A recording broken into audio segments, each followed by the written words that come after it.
The morning I found that bright orange violation notice stuck to my garage door was the same morning I had just finished pulling 3 stranded cars out of snowbanks along Meadowbrook Drive at 4 in the morning. My hands were still numb from the cold. My commercial-grade snowmobile was cooling down in my driveway, and all I wanted was a hot cup of coffee before heading to bed for a few hours. Instead, I got slapped with a $300 fine for excessive noise and air pollution caused by my snow machine exhaust. I stood there in my driveway in Parker, Colorado, reading the citation twice to make sure I was understanding it correctly. The HOA had cited me for violating Section 12.7 of the Community Bylaws regarding motorized recreational vehicles and their operation during quiet hours. What made my blood boil was not just the fine itself, but the fact that I had been using that same machine all winter long to help my neighbors when they got stuck in the brutal snowstorms that had been pummeling our subdivision since November. My name is Xavier Holbrook, and I had lived in the Meadowbrook Hills community for 8 years. I worked as an equipment operator for the county, which meant I knew my way around heavy machinery, tow straps, and winter rescue operations. When I bought this place back in 2017, the neighborhood seemed perfect. Good schools nearby, decent neighbors, reasonable HOA fees. But over the past 2 years, things had taken a turn for the worse after the new board got elected. The president of our HOA was a woman named Patricia Hendricks, and she fit every stereotype you could imagine. Middle-aged, drove a white BMW SUV, and had that haircut that screamed for a manager at every establishment she entered. She had moved into the neighborhood 3 years ago and immediately started making waves about property values, curb appeal, and maintaining the character of the community. Within a year, she had successfully campaigned for the board presidency, and since then, our HOA had transformed from a reasonable governing body into something that felt more like a dictatorship. I crumpled the citation in my fist and walked into my house through the garage. My wife Sarah had already left for work at the hospital where she worked as a nurse. The coffee maker had automatically brewed, and I poured myself a large mug before sitting down at the kitchen table. I pulled out my phone and started scrolling through my text messages from the previous night. There were 7 thank you messages from neighbors I had helped during the storm. Jim Morrison from 3 houses down had texted me at 2 in the morning when his truck slid into a ditch. The Ramirez family had needed help getting their sedan unstuck from the intersection where the plow had buried them. Each person had been genuinely grateful for my help. I had purchased the snowmobile 2 winters ago specifically for situations like this. Our subdivision sat at the base of the foothills, and when storms rolled through, they hit us hard. The county plows took hours to reach our streets, and even when they did, people still got stuck. My Ski-Doo expedition was a beast of a machine, powerful enough to tow vehicles and equipped with enough gear to handle rescue operations in serious conditions. It was loud, sure, but it was also necessary. The citation stated that Patricia herself had filed the complaint at 4:20 in the morning. She claimed the noise from my snowmobile had woken her up, and that the exhaust fumes were creating a health hazard for the community. The fine was due within 30 days, and failure to pay would result in additional penalties and potential legal action. I spent the rest of that morning drafting an email to the HOA board.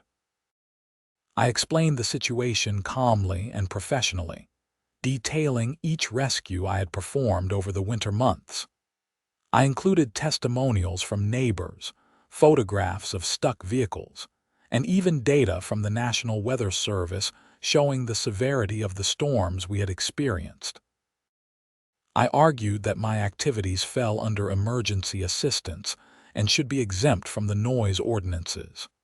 I requested a hearing to contest the fine. 3 days later, I received a form letter response. The board had reviewed my appeal and denied it unanimously. The fine stood, and they added that any future violations would result in escalating penalties up to and including liens on my property. There was no acknowledgement of the help I had provided to the community, no consideration for the circumstances, just a cold, bureaucratic rejection. That evening, I sat down with Sarah to discuss what had happened. She was furious on my behalf, but also practical. $300 was not worth fighting in court, she argued. We should just pay it and move on. But something in me resisted. This was not about the money anymore.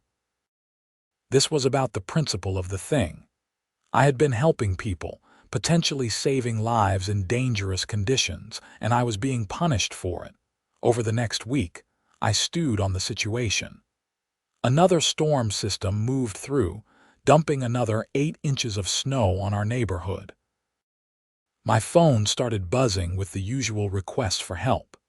Jim Morrison got stuck again trying to get to work for an early shift.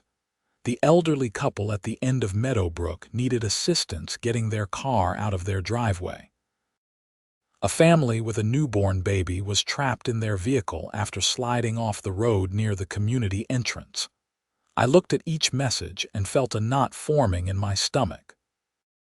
Then I remembered that orange citation, Patricia's smug face as she had probably typed up that complaint, and the board's dismissive response to my appeal. I made a decision that I knew was petty, maybe even wrong, but I felt justified in the moment. I texted back each person with the same message: sorry, cannot help. HOA has fined me for snow machine use. Contact the board for assistance. The responses were immediate and varied: confusion, disappointment, and in some cases anger. But I stuck to my decision.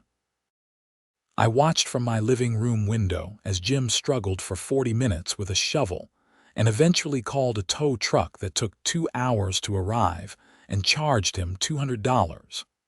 The elderly couple ended up having their grandson drive over from Denver to help them, which took most of the day. The family with the newborn had to call 911, and the fire department sent a rescue vehicle to extract them. Word spread quickly through the neighborhood. By the end of that storm, everyone knew that I was no longer offering my assistance. Some people understood after I explained about the HOA fine. Others thought I was being childish and should just pay the fine and continue helping. But a surprising number of neighbors became angry at the HOA, not at me. The next HOA board meeting was scheduled for the following Tuesday. Sarah and I decided to attend, along with about 30 other residents, which was more than triple the usual turnout. The meeting was held in the community center, a small building near the playground that typically hosted weekend yoga classes and the occasional birthday party. Patricia Hendricks sat at the head table with 4 other board members. She was a tall woman with highlighted blonde hair cut in a severe bob, and she wore designer glasses that she frequently adjusted when she was annoyed. Next to her sat Deborah Chen, the treasurer, Marcus Thompson, the vice president, and 2 at-large members whose names I could never remember because they never spoke at meetings. Patricia called the meeting to order and started with the usual business: financial reports, upcoming events, landscaping contracts. The atmosphere in the room was tense. People were shifting in their seats, whispering to each other, clearly waiting for the open forum portion of the meeting. When Patricia finally opened the floor to resident comments, Jim Morrison stood up immediately. He was a big guy, worked in construction, and he was not the type to mince words. "I want to talk about Xavier Holbrook and that bull fine you slapped him with," Jim said, his voice carrying through the small room. "This man has been helping people all winter long, for free in the middle of the night, and you penalized him for it. That's not right. Patricia adjusted her glasses and pulled out a folder. Mr. Morrison, the fine was issued in accordance with our community bylaws. Section 12.7 clearly states that motorized recreational vehicles cannot be operated during quiet hours, which are defined as 10 p.m. to 7 a.m. Mr. Holbrook violated this rule multiple times. It's not a recreational vehicle when he is using it for rescues, Jim shot back. It is emergency equipment. The bylaws make no such distinction, Patricia replied coolly. If Mr. Holbrook wishes to operate such equipment, he needs to apply for a variance, which requires a $2,000 application fee and board approval. The room erupted. $2,000 just to apply for permission to help people. The absurdity of it hit everyone at once. Sarah squeezed my hand as multiple neighbors started shouting questions and complaints at the board table. Patricia banged a gavel that she had apparently brought specifically for this purpose. Order. We will have order, or I will clear this room. Mrs. Ramirez stood up, her accent thick with emotion. Xavier helped my family when we were stuck in the cold with our children. The temperature was below zero. He did not charge us anything. He did not ask for anything. And you punish him for this. What kind of community is this? A community with rules, Patricia said firmly. If we allow one person to violate the bylaws, then everyone will want exceptions. Property values depend on consistent enforcement of our standards. I had been sitting quietly, but I could not stay silent anymore. I stood up and the room went quiet. Patricia, I would like to know something. Did anyone else complain about the noise from my snowmobile, or was it just you? She hesitated for just a moment, which told me everything I needed to know. I received the complaint and investigated it personally. As board president, it is my responsibility to enforce the rules. So that is a no, I said. You were the only one who complained. Out of 340 homes in this subdivision, one person, you, decided that my helping stranded drivers was a problem. And now, because of your complaint, I will not be helping anyone anymore. I hope everyone in this room understands that when they get stuck this winter, they should call Patricia for assistance. I sat back down. The meeting devolved into chaos after that. Patricia tried to regain control, but the residents were having none of it. People were standing up, shouting, demanding that the fine be rescinded. The board members looked uncomfortable, except for Patricia, who sat stone-faced and rigid. Eventually, Patricia adjourned the meeting early, citing the lack of decorum. As people filed out, many stopped to shake my hand or pat me on the shoulder. Jim told me he was going to start a petition to recall the board. Mrs. Ramirez said she was going to organize a protest. The energy was high and I felt vindicated, even if the fine still stood. But Patricia was not done. 2 days after that meeting, I received another notice. This one was even more ridiculous than the first. I was being cited for storing commercial equipment in a residential area. My snowmobile, which sat in my garage, was now classified as commercial equipment because I had admitted to using it for rescue operations. The fine was $500. I actually laughed when I read it. Sarah did not find it funny. She was worried that this was going to escalate out of control, and she was right to be concerned. Patricia was clearly on a vendetta, and she had the power of the HOA behind her. I paid both fines. I did not want to give them any excuse to put a lien on my house. But I also made a very public Facebook post in our neighborhood group explaining exactly what had happened. I detailed every fine, every interaction, and every attempt at resolution. I stated clearly that, until the HOA changed its policies or leadership, I would not be using my equipment to help anyone in the community.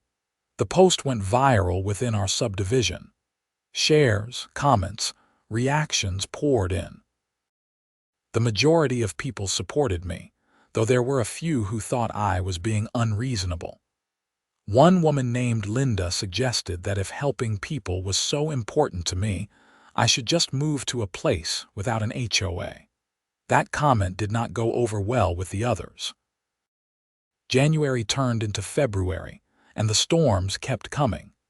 Colorado was having one of its worst winters in years. The news was filled with stories about accidents, stranded motorists, and record snowfall. Our little subdivision was hit repeatedly, and each time I watched from my window as neighbors struggled. The worst incident happened on a Friday night in mid-February. A massive storm system moved in, catching the afternoon commuters off guard. The county had not had time to pretreat the roads, and everything turned into an ice rink within an hour. I got home from work barely in time, my truck sliding through the subdivision entrance. By 7 p.m., my phone was blowing up. Cars were stuck everywhere. The main road through our subdivision, Meadowbrook Drive, had at least a dozen vehicles stranded. People were abandoning their cars and walking home in negative-degree weather. One message caught my attention. A woman I did not know well, Carla Stevens, was stuck on the road with her 6-year-old daughter. They had been sitting in their car for over an hour and her heat was starting to fail. I stared at that message for a long time. Sarah saw me looking at my phone and came over. "You are thinking about helping." "A kid is involved," I said. "I know. But if you go out there, Patricia will fine you again. You know she will." "I know." We sat there in silence for a minute, then Sarah sighed. "You are going to do it anyway, are you not?" "I have to." She kissed me on the cheek. "Then do it. We will deal with whatever comes next." I bundled up in my cold weather gear, started the snowmobile, and headed out into the storm. The conditions were brutal. Visibility was maybe 20 feet, and the wind was howling. But the Ski-Doo handled it like a champ, and I knew these streets like the back of my hand. I found Carla's car first because she had her hazards on. She was driving a small Honda sedan that was completely high-centered on a snowdrift where the plow had pushed snow across the road. Her daughter was bundled up in the back seat, and I could see their breath fogging up the windows. The heat was definitely failing. I knocked on the window, and Carla looked so relieved she almost cried. I used my tow straps to pull her car back onto the clear part of the road, then escorted them to their house 2 streets over. The whole operation took about 20 minutes. After that, I spent the next 3 hours pulling out every stuck vehicle I could find. My snowmobile's engine roared through the quiet neighborhood, a sound that I knew Patricia could hear from her house on the corner of Meadowbrook and Pine. I did not care anymore. People needed help, and I was going to provide it. By 10 p.m., I had assisted 16 different vehicles. I was exhausted, frozen, and my snowmobile was running on fumes. I headed back to my house, parked in the garage, and went inside to thaw out. Sarah had hot chocolate waiting for me, and I drank it gratefully. "How many fines do you think this one will cost you?" she asked. "At least 1,000, I said. "Maybe more if she is feeling creative." I was wrong. The fine was $2,000. It arrived on Monday morning, and it came with an additional notice that my snowmobile had been declared a nuisance to the community. The board was demanding that I remove it from the property within 30 days or face further legal action. That was when I decided to really fight back. I contacted a lawyer who specialized in HOA disputes. Her name was Jennifer Marks, and she had a reputation for taking on overbearing boards. We met at her office in downtown Parker on a Wednesday afternoon. Jennifer was in her early 50s, with gray hair pulled back in a ponytail and a no-nonsense attitude. She listened to my story, reviewed all the documentation I had brought, and leaned back in her chair. "They are overreaching," she said. The bylaws they are citing do not actually give them the authority to classify your personal property as commercial equipment or to demand its removal. The fines for noise violations are defensible if you were operating during quiet hours, but the amounts are excessive given the circumstances. We can fight this. What will it cost? I asked. Honestly, probably more than what they have fined you. HOA litigation is expensive because it drags on, but if you are willing to go the distance, we can make this a case about reasonable accommodation for emergency services. We might even be able to get the bylaws changed.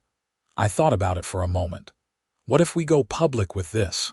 Media attention, Jennifer smiled. That can be very effective. HOAs hate bad publicity. If we can get a local news station interested, it might pressure the board to back down. I called a few local news stations when I got home. Most were not interested, but one reporter from a Denver station, Channel 7, thought it had potential. Her name was Rachel Torres, and she specialized in consumer advocacy stories. She agreed to meet with me for a preliminary interview.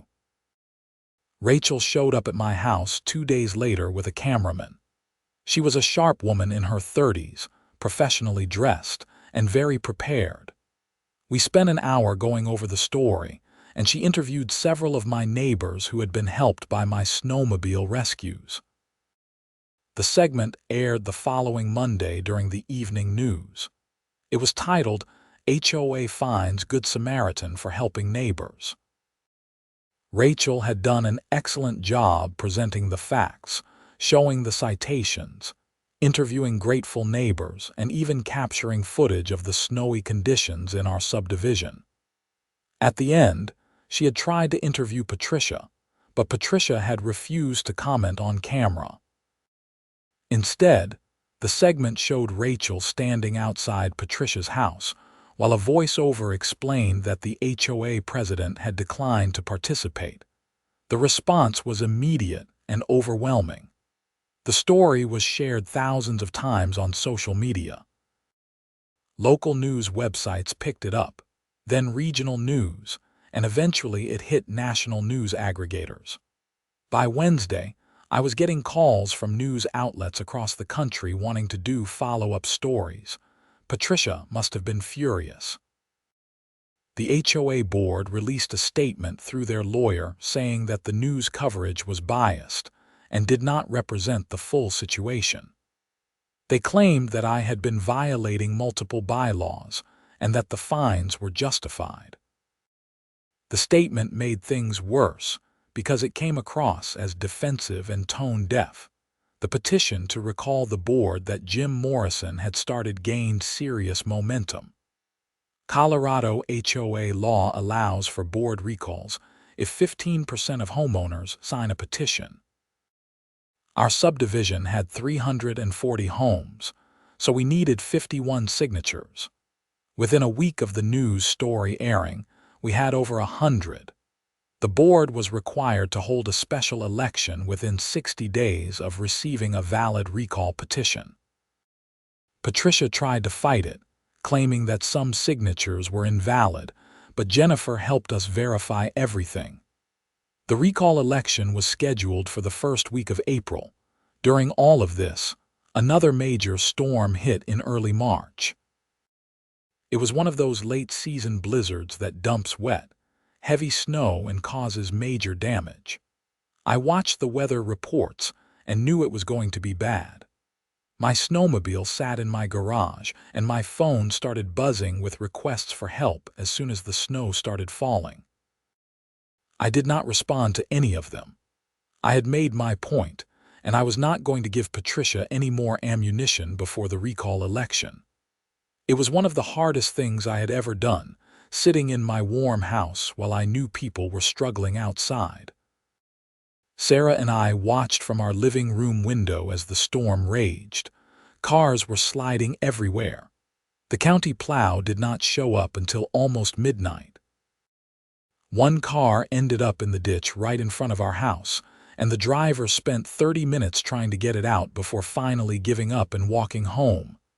"This feels wrong," Sarah said quietly. "I know. Those fines that Patricia issued, we could have paid them and kept helping people. Instead, we made this about pride." I looked at her, and I could see the genuine concern in her eyes. "You think I made the wrong choice. I think you made an understandable choice," she said. "But now people are suffering because of a fight between you and Patricia. Maybe we are both in the wrong." I did not sleep that night. Sarah's words kept echoing in my head. The next morning, I made a decision. I posted in the neighborhood Facebook group that I would resume snow rescue operations regardless of HOA fines. I acknowledged that my pride had gotten in the way of helping people, and that was not acceptable. I apologized for letting the situation escalate to the point where people were left stranded. The response was overwhelmingly positive. People thanked me, but many also expressed anger at the situation that had forced me to make that choice in the first place. Jim posted that the recall election was still happening, and that we needed to make sure Patricia and her board were removed from power. 2 days later, another storm rolled through. This time, I fired up my snowmobile and went to work. I pulled cars out of ditches, helped people get up their driveways, and escorted several vehicles safely home. It felt right to be helping again, even knowing what would come next. The citation arrived 4 days later. $3,000 for multiple violations of the noise ordinance, operation of commercial equipment, and a new one, creating a public disturbance. Patricia was pulling out all the stops. Jennifer filed an emergency motion with the county court to block the HOA from collecting the fine or taking any action against my property. She argued that the fines were punitive and excessive, and that they violated Colorado's HOA laws regarding reasonable enforcement. The judge issued a temporary restraining order preventing the HOA from pursuing collection until a full hearing could be held. Patricia was apparently livid. According to neighbors, she had been seen at the HOA office screaming at the property management company about the restraining order. She sent an email to the entire neighborhood claiming that I was undermining the authority of the HOA and destroying property values with my reckless behavior. That email was a mistake. It was so over the top and disconnected from reality that even people who had been on the fence about the recall decided to vote against her. Several neutral board members resigned in protest, saying that Patricia was making the HOA look ridiculous. The recall election was held on April 5th. It was a mail-in ballot, and the results were certified by the property management company. Patricia and 2 other board members were recalled by a margin of 73%. It was a landslide. A new election for board positions was scheduled for 2 weeks later. Jim Morrison ran for president, and several other reasonable neighbors ran for the other positions. I was asked to run, but I declined. I had no interest in being part of the HOA governance. I just wanted to be left alone to live my life and help my neighbors when needed. The new board was elected, and their first official act was to rescind all fines that had been issued against me. They apologized publicly for the way the situation had been handled and passed a resolution creating an exemption for emergency assistance operations. They also reduced the variance application fee from $2,000 to $100 and streamlined the process. I thought that was the end of it. I was wrong. In late April, I received a letter from an attorney representing Patricia Hendricks. She was suing me personally for defamation, claiming that my news interviews and social media posts had damaged her reputation and caused her emotional distress. She was seeking $50,000 in damages. Jennifer was not surprised. Vindictive HOA board members sometimes do this when they lose power. They try to punish the people who stood up to them. We will fight it, and we will win. The lawsuit was filed in Douglas County District Court.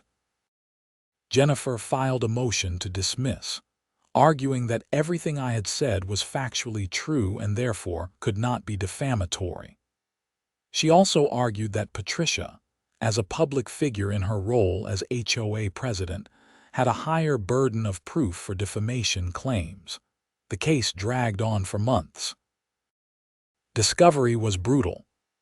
Patricia's attorney subpoenaed all my social media posts, emails, text messages, and communication with neighbors.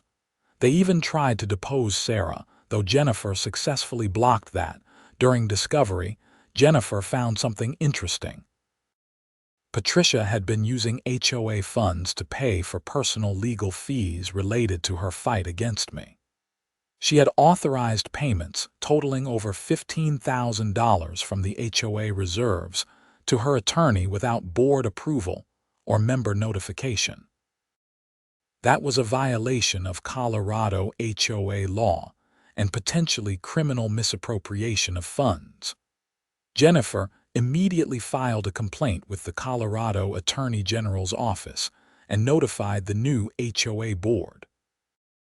The board launched their own investigation and discovered that Patricia had been using HOA funds for various personal expenses over the past 2 years, totaling nearly $40,000.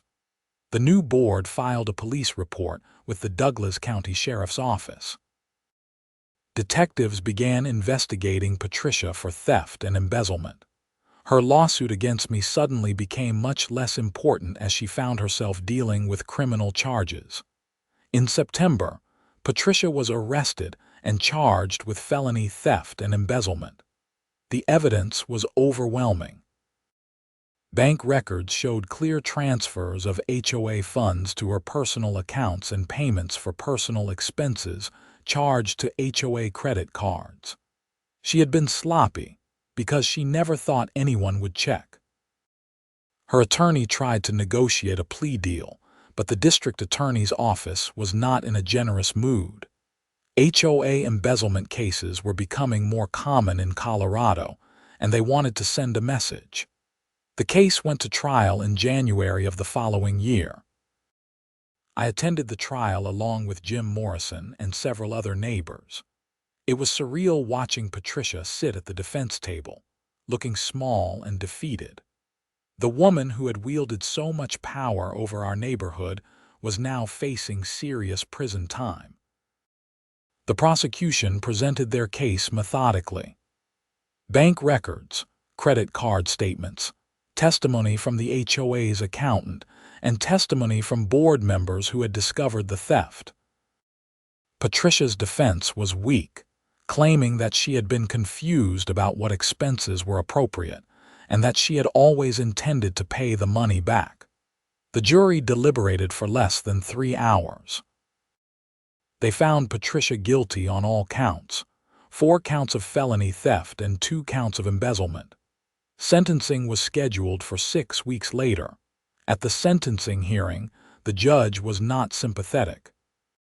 Patricia had shown no real remorse, had tried to blame others for her actions, and had fought the charges every step of the way. The judge sentenced her to 4 years in prison and ordered her to pay full restitution to the HOA, which now totaled over $60,000 including legal fees. Her defamation lawsuit against me was dismissed with prejudice, meaning she could never refile it. Jennifer filed a motion for me to recover my legal fees from Patricia, which the judge granted. Not that I expected to ever see that money, but it was a matter of principle. Life in Meadowbrook Hills slowly returned to normal after that. The new HOA board was reasonable and responsive. They focused on actual community needs rather than petty enforcement of arbitrary rules. They even purchased a backup generator for the community center so it could serve as a warming station during winter storms. I continued to help neighbors when they got stuck in the snow, though I made sure to do it during reasonable hours when possible. The new board's emergency exemption meant I never had to worry about fines again. I even helped the board develop a community emergency response plan that designated certain residents with equipment, like myself, as volunteer responders during severe weather. Sarah and I would sometimes drive past Patricia's house, which sat empty for months before finally being sold to cover her legal debts. The new family who moved in were nice people with 2 young kids. They had no idea about the drama that had consumed the neighborhood for the better part of a year. Jim Morrison did an excellent job as HOA president. He served 2 terms before deciding he wanted his evenings back and letting someone else take over. The board continued to operate with transparency and common sense, which was all anyone really wanted. I ran into Carla Stevens, the woman whose daughter I had helped rescue during that February storm, at the grocery store one day. Her daughter was with her, now 7 years old and full of energy. Carla thanked me again for helping them that night, and said she had testified at Patricia's trial about how my assistance had potentially saved their lives. The story of our HOA fight occasionally resurfaced online. Someone would share the original news segment, and it would make the rounds on social media again. I always got a few messages from people dealing with their own overbearing HOAs, asking for advice. I told them all the same thing. Document everything, know your rights, and do not be afraid to stand up for what is right. 3 winters have passed since that first citation appeared on my garage door. My snowmobile is older now, and I have had to replace a few parts, but it still runs strong. We still get hit with major storms each year, and I am still out there helping people when they need it. The difference now is that I do it with the full support of my community and without fear of retribution. The irony is not lost on me that Patricia's attempt to punish me for helping people ultimately led to her own downfall. If she had just left me alone, if she had shown even a small amount of flexibility or common sense, she might still be living in her house and wielding power over the neighborhood. Instead, her vindictive nature and criminal behavior cost her everything. I learned a lot from that experience about standing up for principles, but also about the cost of pride. Sarah was right when she said I let my ego get in the way of helping people for a while. That was wrong, and I regret the time when I sat idle while neighbors struggled. But I also learned that sometimes you have to fight back against unreasonable authority, even when it is difficult and expensive. The HOA system in America is deeply flawed. It gives too much power to too few people with too little oversight. Our situation worked out because enough neighbors were willing to stand up and demand change. But I know there are thousands of neighborhoods across the country where people are suffering under tyrannical boards and feel powerless to do anything about it. My advice to anyone in that situation is simple. You are not powerless. Know your state's HOA laws. Document everything. Build coalitions with your neighbors. Use social media and press coverage when appropriate. And if necessary, do not be afraid to lawyer up and fight in court. It is your home and your community. You have the right to live there in peace. As for me, I am just a guy with a snowmobile who wants to help his neighbors. I never asked to be at the center of an HOA drama, and I never wanted to be on the news or fighting lawsuits. But when pushed, I pushed back, and I am glad I did. Patricia got what she deserved. Our community is better for the changes that were made, and people can now get help when they are stuck in the snow without anyone being punished for it. Last winter, we had a particularly nasty storm hit on Christmas Eve. I spent 6 hours pulling people out of snow banks and escorting cars safely home. At midnight, I finally made it back to my own house, cold and exhausted. Sarah met me at the door with hot cocoa and a kiss. "Santa's little helper," she said with a smile. "That is me," I replied, though I prefer to think of myself as more of a snow angel. We laughed, and I realized how far we had come from that morning when I found that first orange citation. The fight had been worth it. The stress, the money, the time, all of it had been worth it to create a community where helping your neighbors was celebrated rather than punished. That is what community should be about. Not rules for the sake of rules, not property values above all else, not power-hungry board members on ego trips.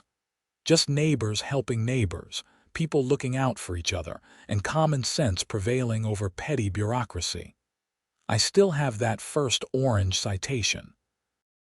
I keep it in a frame in my garage, right next to a photo of Jim Morrison, the Ramirez family, and several other neighbors standing with my snowmobile after the recall election.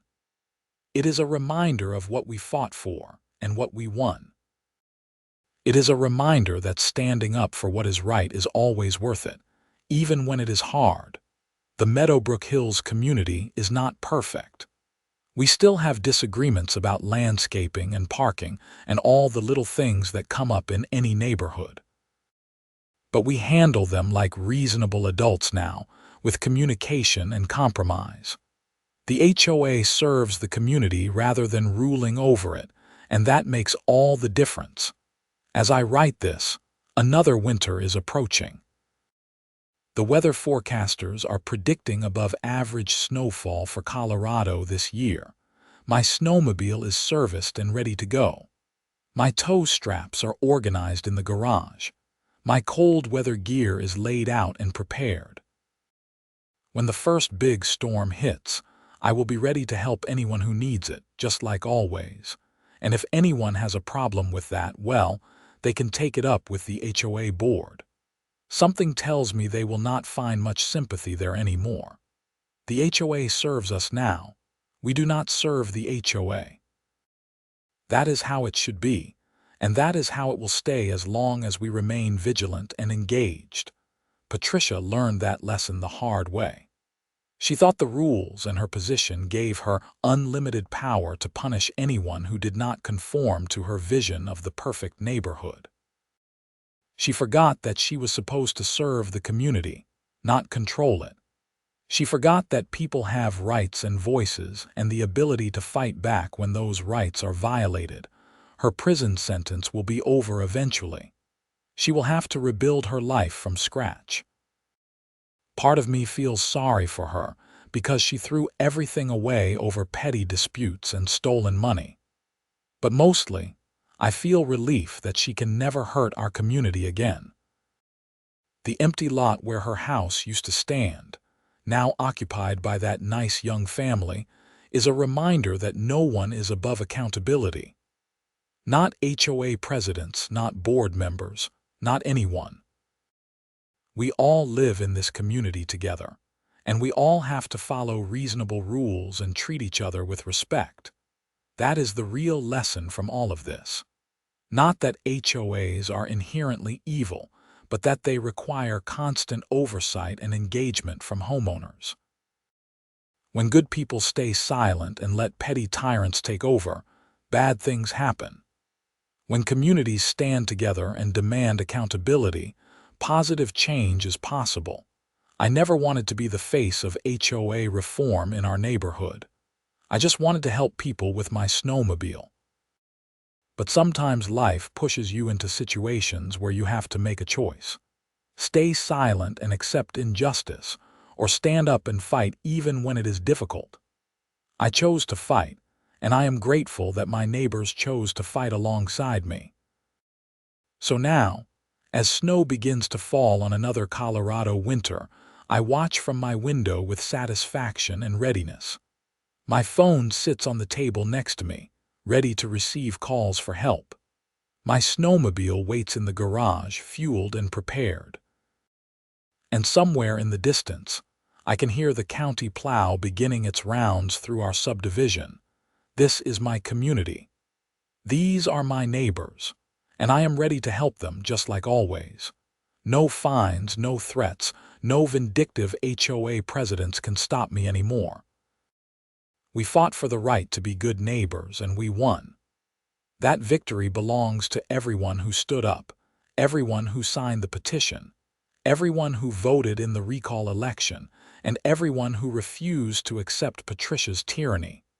The snow falls heavier now, and my phone begins to buzz. A car is stuck at the intersection of Meadowbrook and Pine, right where Patricia used to live. I smile, pull on my gear, and head to the garage. The ski-doo roars to life, and I guide it out into the storm. Another neighbor needs help, and I am here to provide it. That is what community is all about, and nothing will ever change that again.